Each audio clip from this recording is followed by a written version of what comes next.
A very good morning, everyone. Welcome back to SSB Crack Exams. My name is Sakshi, and in this session, we are going to discuss daily current affairs as on 24th August 2020. So, before beginning, I would like to introduce you with SSB Crack Exams. If you are a defense aspirant and preparing for defense examination, SSB Crack is best for you. It is one-stop solution for all the major defense-related exams like NDA, CDS, AFCAT, Territorial Army. You can visit to our website for more details regarding the courses, mock tests, quizzes, and study materials that we offer, and download our mobile app SSB Crack Exams from Google Play Store. So let's start with the question of the day from the previous day's session. And the question was, what is Prime Minister's Employment Generation Program? So the program, it was basically launched in the year 2008, and it is a central sector scheme which comes under Ministry of Micro, Small and Medium Enterprises, Ministry of MSME. It comes under Ministry of MSME, and it was launched in the year 2008. So it is a credit-linked subsidy program. It is a credit-linked subsidy program for the generation of employment opportunities through establishment of micro enterprises in the rural as well as in urban areas. So basically, they are promoting the establishment of micro and small enterprises in urban areas. By that, they will create the employment generation, employment opportunities through credit-linked subsidy program. So talking about the subsidy will be 35%. And it will be provided by the government through the Ministry of MSME for the loans up to 25 lakhs in the manufacturing and 10 lakhs in the service sector. Loans will be 25 lakh in the manufacturing sector and 10 lakhs in the service sector. So it will be implemented by Khadi and Village Industries Commission, which comes under the Ministry of MSME only. It is a statutory organization under the Ministry of MSME, and it allows the entrepreneurs to set up factories and units. Now, talking about the eligibility, so any individual who is above 18 years of age, he is eligible. Only new projects or units are considered for the sanction of loans. Self-help groups that have not availed benefits under any other public sector scheme or society or production or cooperative societies, they can avail these benefits. Now moving ahead with the first important update that we have today, the states, they are told to include all eligible disabled person under NFS Act. What is NFS? It is National Food Security Act 2013. So the Department of Food and Public Distribution, which comes under the Ministry of Consumer Affairs, so it has sent letters to all the state government and union territories, and it has asked all the state and union governments, union territories to include all the eligible disabled person under National Food Security Act. So NFSA provides coverage of persons under Antyodaya Anna Yojana, AAY. So why this order was released? Because benefits under Atmanirbhar Bharat Abhiyan, they are for those people who are not covered under the National Food Security Act 2013 or public distribution system of the states.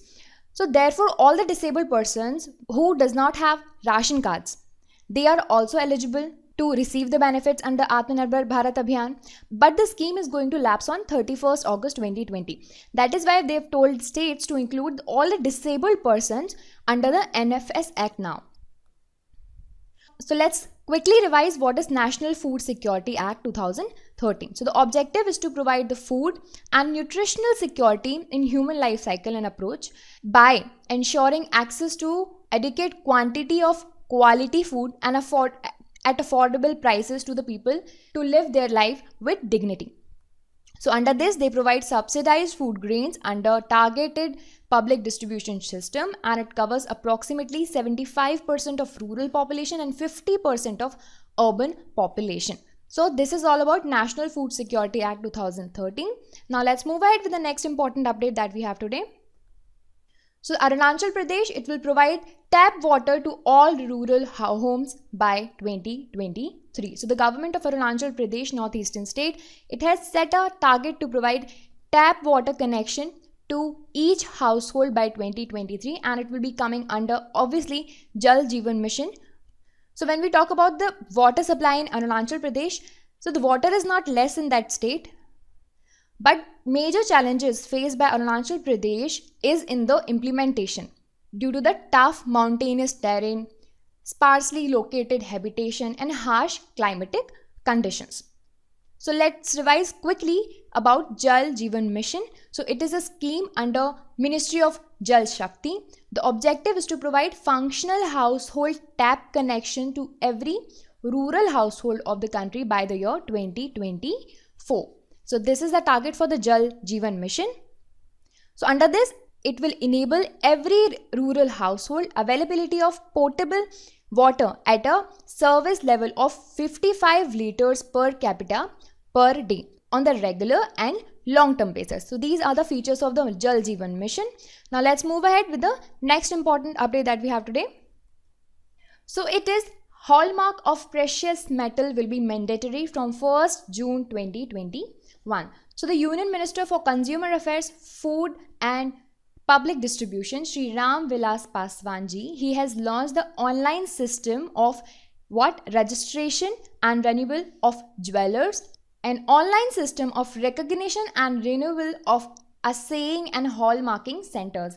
So he launched these things. Along with the launch, he has announced that it will be mandatory for hallmarking of precious metals like gold jewelry and artifacts, and it will be effective from 1st June next year.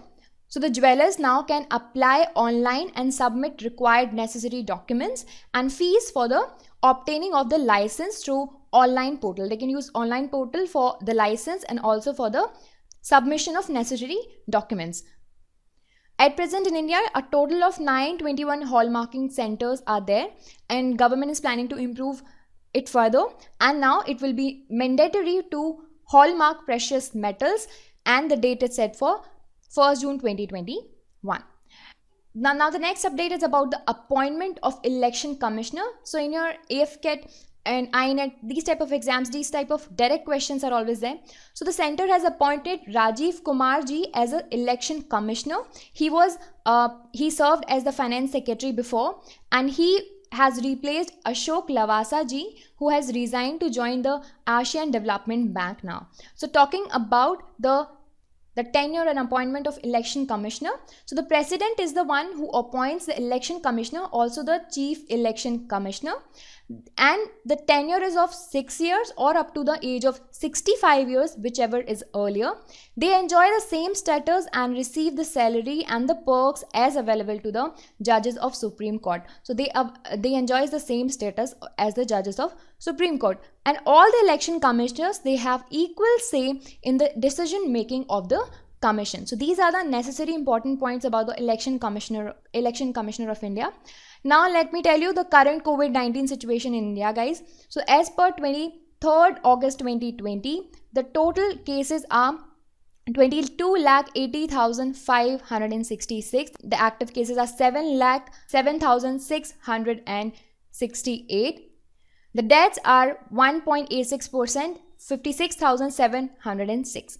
So relating to the COVID-19 situation in India, so the Ministry of IB has released the SOPs for media production. Now media production can resume their work, and these are some of the preventive measures for the media production. It has released some guidelines as well.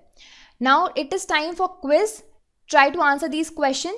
So the first question is, objective of JMM, Jal Jeevan Mission, is to provide functional household tap connection to every rural household by which of the following year?